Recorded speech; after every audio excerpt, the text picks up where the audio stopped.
لو قلتلك اسم صلاح الدين الأيوبي، أول حاجة هتيجي في بالك بطل، محرر القدس، ولا حاكم ذكي عارف يلعبها صح؟ الحقيقة إن قصة الراجل ده أعتقد أكبر بكتير من مجرد اللقب.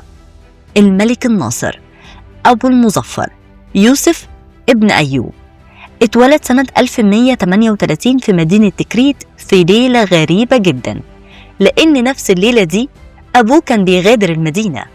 أبوه كان اسمه نجم الدين أيوب، وكان والي على تكريت، وأصول العيلة كردية من منطقة اسمها دوين في أرمينيا.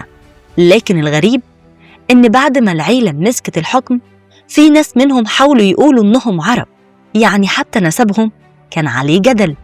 صلاح الدين ما طلعش من البداية محارب شرس، بالعكس كان شاب مثقف جدا، بيحب العلم والدين والفقه والحساب، حتى الهندسة والرياضيات كان شاطر فيهم، وكان حافظ شعر وبيفهم في الأنساب وعاشق للخيول العربية. يعني الراجل ده ما كانش مجرد سيف، كان عقل كمان.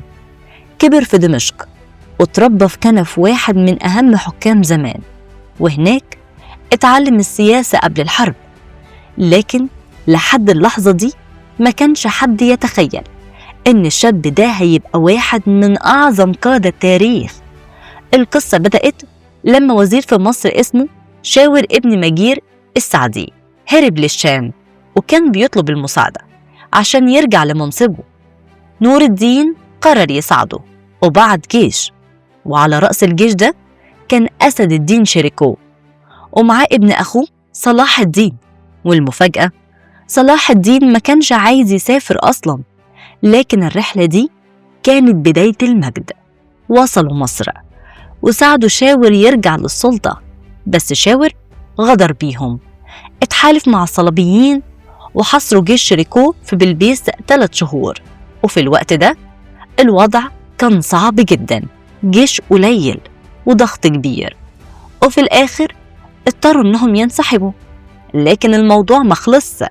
نور الدين عارف ان شاور بيتحالف مع الصليبيين وخاف ان مصر تضيع، فقرر يرجع تاني بجيش أقوى ومعاه صلاح الدين. وهنا بقى صلاح الدين بدأ يظهر.